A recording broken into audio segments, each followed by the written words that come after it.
ये कहानी एक ऐसे राज्य की है जहाँ के राजा और रानी दोनों को कोई धोखे से ऐसा जहर पिला देता है जिसका तोड़ एक ऐसे आइलैंड पर है जहाँ पर जीवन देने वाला पानी है, मगर उस पानी की रक्षा एक खतरनाक राक्षस करता है। आज हम इसी धमाकेदार फैंटेसी मूवी को एक्सप्लेन करेंगे। तो मूवी की शुरुआत में हमें एक आवाज सुनाई देती है जो हमें बताती है कि इस धरती के आखिरी छोर पर एक पैलेस है जो कि पूरा सोने का बना है, जिसका नाम पैलेस शौर्य मौर्य है। इसी पैलेस के नीचे एक मैजिकल ग्लेशियर है। ग्लेशियर की एक एक बूंद पिघलकर एक टब में इकट्ठा होती रहती है जिससे किसी भी बीमारी को ठीक किया जा सकता है, और इसी वजह से इस पानी को लोग वाटर ऑफ लाइफ के नाम से भी जानते हैं। कहा जाता है कि उस पैलेस की तलाश में कई लोग गए ताकि वो उस पानी को हासिल कर सकें, मगर आज तक वहां से कोई भी जिंदा लौटकर वापस नहीं आया है। फिर सीन शिफ्ट होता है और हम एस्पिन और उसके भाइयों को देखते हैं जो जंगल में पेड़ काटने का काम करते हैं। यहाँ आज एक छोटा बच्चा भी इनके साथ आया होता है जो गलती से पेड़ को गलत दिशा में गिरा देता है, जिसकी वजह से उनका बॉस मरते मरते बचता है। तो उनका बॉस उस बच्चे पर बहुत गुस्सा होता है और उसे नौकरी से निकाल देता है। एस्पिन और उसके भाई बॉस से कहते हैं कि इतनी छोटी सी गलती के लिए इसे नौकरी से मत निकालो, और यहाँ इन चारों में बहस होने लगती है। तो वो बॉस इन तीनों भाइयों को भी नौकरी से निकाल देता है। घर आने पर ये तीनों ये बात अपने पिता को बताते हैं तो इनका पिता इन्हें कहता है कि तुमने गलत किया है, तुम्हें नौकरी नहीं छोड़नी चाहिए थी। वो इस बारे में बात कर ही रहे होते हैं कि तभी वहाँ पर एक शाही सवारी आती है जिसके अंदर से एक शाही नौकर निकलता है जो इन्हें कहता है कि आज हमारी राजकुमारी का 19वां जन्मदिन है और उन्होंने आप सभी को शामिल होने का आदेश दिया है। ये सुनकर वो तीनों भाई बहुत खुश हो जाते हैं और जल्दी से तीनों भाई तैयार होकर राजकुमारी की पार्टी में पहुंच जाते हैं। यहाँ सब लोग इन तीनों भाइयों को अजीब नजरों से देख रहे होते हैं और इनकी गरीबी पर हंस रहे होते हैं। यहाँ एस्पिन अपने भाइयों को छोड़कर राजकुमारी को बर्थडे विश करने चला जाता है और उसका छोटा भाई पोल खाने की टेबल के पास आ जाता है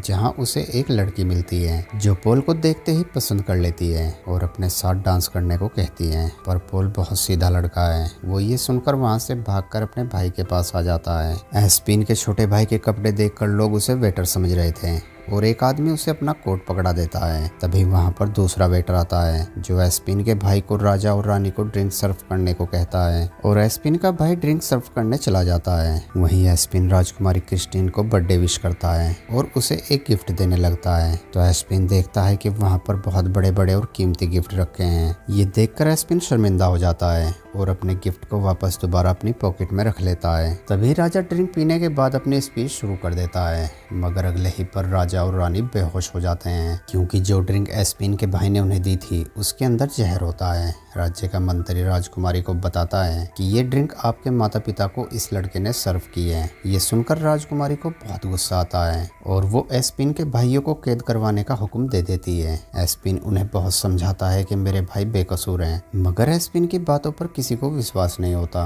रात में शाही वैद्य राजकुमारी को बताता है कि आपके पेरेंट्स को किसी ने जहर दिया है जिसकी वजह से ये दोनों कोमा में चले गए हैं और अब ये कभी भी नहीं उठेंगे। ये सुनकर राजकुमारी क्रिस्टीन रोने लगती है। तभी वहां पर एस्पिन आता है और राजकुमारी से कहता है कि मेरे भाई निर्दोष हैं, उन्हें छोड़ दो। तो राजकुमारी एस्पिन से कहती है कि तुम्हारे भाइयों ने मेरे पेरेंट्स को जहर दिया है जिसकी वजह से वो कोमा में चले गए हैं और अब वो कभी भी नहीं उठ पाएंगे। ये सुनकर एस्पिन राजकुमारी से कहता है कि आपने पैलेस शौर्य मौर्य के बारे में सुना है। ये सुनकर वो शाही वैद्य हंसने लगता है। वो कहता है कि ये एक अफवाह है, ऐसा कोई भी पैलेस नहीं है। तो एस्पिन उन्हें कहता है कि ये अफवाह नहीं है, ये सच है। उस पैलेस में एक वाटर ऑफ लाइफ नाम का पानी है जिससे किसी भी बीमारी को ठीक किया जा सकता है। राजकुमारी एस्पिन की बात सुनकर उसके साथ वाटर ऑफ लाइफ पानी लेने निकल पड़ती है। फिर हम उस वेटर को देखते हैं जिसने एस्पिन के भाई को ड्रिंक सर्व करने को कहा था। वो यहाँ एक बार में आता है और एक ग्रुप से मिलता है। वो वेटर उस ग्रुप को बताता है कि राजा और रानी दोनों हमेशा के लिए कोमा में चले गए हैं पर राजकुमारी बच गई है और वो अब अपने पेरेंट्स को बचाने के लिए वाटर ऑफ लाइफ लेने जा रही है। दरअसल ये ग्रुप राजा और रानी को मारकर उस राज्य पर अपना कब्जा करना चाहते हैं और ये सुनकर ग्रुप राजकुमारी के पीछे जाने का फैसला करते हैं। पर तभी एक ग्रुप का आदमी उस वेटर को भी जहर देकर मार देता है। उधर एस्पिन और राजकुमारी एक जंगल में आ जाते हैं, मगर एस्पिन को गोल्डन पैलेस का रास्ता नहीं पता होता है। तभी उनके सामने एक गिलहरी आती है जो एस्पिन और राजकुमारी को लेकर एक विच के घर में आ जाती है। अंदर आकर वो लोग देखते हैं कि उस विच की नाक एक टेबल में फंसी है।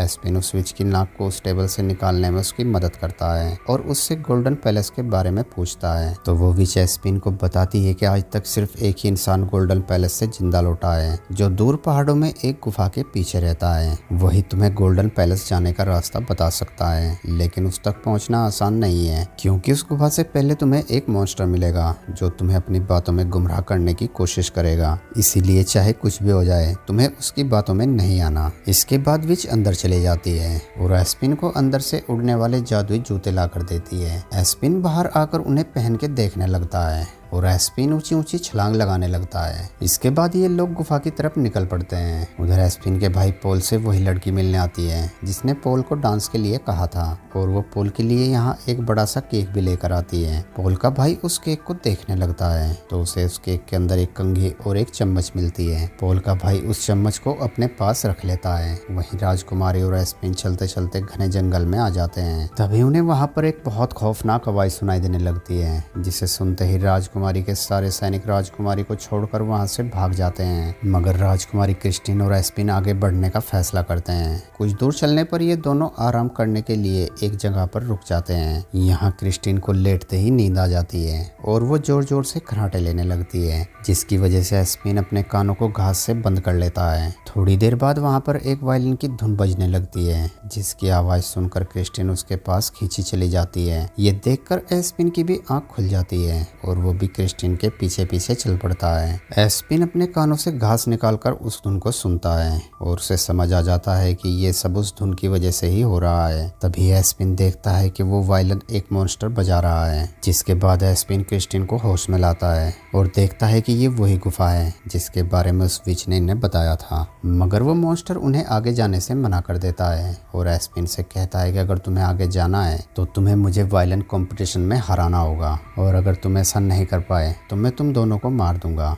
एस्पिन उस मॉन्स्टर का चैलेंज एक्सेप्ट कर लेता है और कंपटीशन शुरू हो जाता है। पहले वो मॉन्स्टर वायलिन बजाता है, जिसे सुनकर क्रिस्टिन एक बार फिर से मदहोश हो जाती है। फिर एस्पिन का नंबर आता है और वो इतना गंदा वायलिन बजाता है कि वो मॉन्स्टर अपने कानों पर हाथ रख लेता है। तभी एस्पिन जोर से वो वायलिन उस मॉन्स्टर के सर पर मारता है और क्रिस्टिन को लेकर गुफा से बाहर निकल जाता है। कुछ दूर चलने पर एस्पिन को एक सॉल्ट की बोतल मिलती है तो एस्पिन राजकुमारी से पूछता है कि ये क्या है। राजकुमारी उसे बताती है कि इससे किसी भी बेहोश इंसान को होश में लाया जा सकता है। तभी क्रिस्टिन को दूर एक घर दिखाई देता है, जिसे देखकर वो दोनों जल्दी से उस घर के पास आ जाते हैं। यहाँ एक बहुत बूढ़ा इंसान लकड़ी चीर रहा होता है। एस्पिन उससे पूछता है कि क्या आप वही इंसान हैं जो गोल्डन पैलेस से जिंदा लौटे थे। तो वो उन्हें कहता है कि उसके बारे में तो तुम्हें मेरे पिताजी बताएंगे जो के अंदर हैं। फिर ये दोनों अंदर आ जाते हैं, जहाँ उन्हें एक और ओल्ड मैन मिलता है। एस्पिन उससे भी वही सवाल पूछता है तो वो भी उसे वही जवाब देता है जो बाहर वाले ओल्ड मैन ने दिया था। ऐसा इनके साथ यहाँ पर कई बार होता है,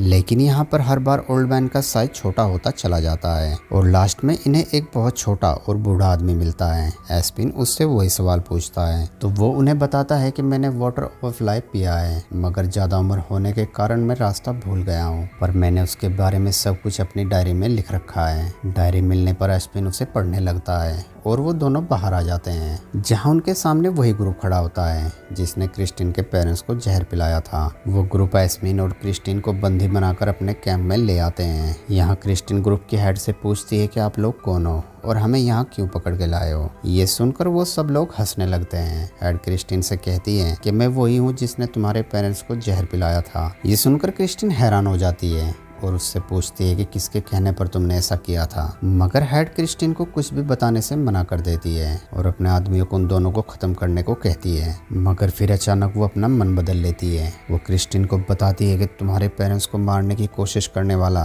तुम्हारा वफादार मंत्री है। ये सुनकर क्रिस्टिन हैरान हो जाती है, जिसके बाद हेड अपने आदमियों से कहती है कि अब इन दोनों को मार दो। तब तक क्रिस्टिन बड़ी चालाकी से एक चाकू अपने आस्तीन में रख लेती है। हेड के दो आदमी उन्हें लेकर बाहर आते हैं और कौन मारेगा इस बात से आपस में झगड़ने लगते हैं। इसी दौरान क्रिस्टिन अपनी और एस्पिन की रस्सी को काट देती है और ये दोनों वहां से भागने लगते हैं। मगर कुछ ही दूर चलने पर ग्रुप के लोग इन्हें घेर लेते हैं तो क्रिस्टिन उस जादुई वायलिन को निकालकर उसे बजाने लगती है, जिसकी आवाज सुनते ही वो सब लोग मदहोश होकर नाचने लगते हैं और वो दोनों वहां से भाग जाते हैं। उधर एस्पिन के भाइयों के पास वो मंत्री आता है जो उन्हें बताता है कि राजा और रानी को जहर देने वाले को मैं जानता हूँ। तो पोल उससे पूछता है कि वो कौन है। तो तो वो मुस्कुरा कर कहता है कि वो तुम्हारे सामने खड़ा है। ये सुनकर उन दोनों भाइयों को बहुत गुस्सा आता है, मगर मंत्री वहाँ से चला जाता है। रात होने पर पोल और उसका भाई उस चम्मच की मदद से लॉकअप खोलकर वहाँ से भागने लगते हैं, मगर भागते भागते वो दोनों गलती से मंत्री के कमरे में ही आ जाते हैं। तो मंत्री उन्हें कहता है कि मैं यही तो चाहता था,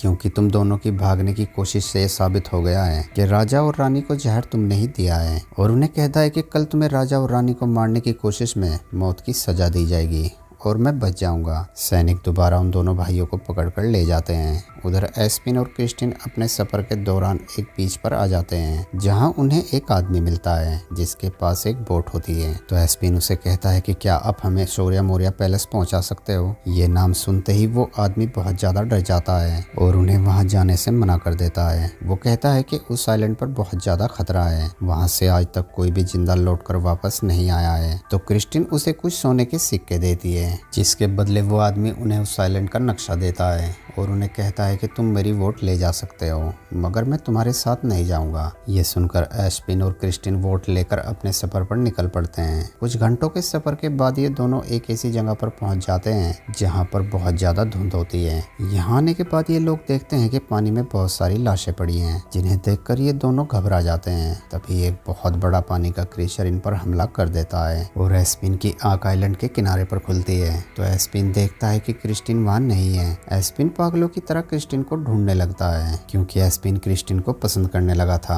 एस्पिन क्रिस्टिन को ढूंढने के लिए एक बहुत ऊंची पहाड़ी पर आ जाता है, जहां वो अपने सामने शौर्य मौर्य गोल्डन पैलेस को देखता है। एस्पिन जल्दी से उस गोल्डन पैलेस के अंदर आ जाता है, जहां उसके सामने उस पैलेस का राजा का कंकाल बैठा होता है। उसके पास एक बॉल जैसी चीज होती है, तो एस्पिन उस कंकाल से उसे लेकर अपने पास रख लेता है। यहाँ एस्पिन को एक गुप्त रास्ता दिखाई देता है जो कि महल के नीचे जा रहा होता है। एस्पिन उस रास्ते के जरिए नीचे आ जाता है। यहाँ पर भी बहुत सारे कंकाल पड़े होते हैं। तभी एस्पिन एक रोशनी के सामने आ जाता है, जिसकी वजह से वहाँ पर जहरीली गैस चालू हो जाती है, मगर एस्पिन जल्दी से उस सोल्ट की बोतल को पी लेता है और वो बच जाता है। जिसके बाद एस्पिन एक कमरे को खोलता है, जहाँ उसके सामने वाटर ऑफ लाइफ होता है। तभी वहाँ पर वो ग्रुप भी आ जाता है, जिन्होंने क्रिस्टिन को बंदी बना रखा होता है। एस्पिन क्रिस्टिन को जिंदा देखकर बहुत खुश होता है। ग्रुप की हेड पानी पीने के लिए उस वोल्ट की तरफ दौड़ती है, मगर एस्पिन उसे रोकने की कोशिश करने लगता है और यहाँ इनमें फाइट होने लगती है। बाकी ग्रुप के लोग वहाँ से सोना इकट्ठा करने में लग जाते हैं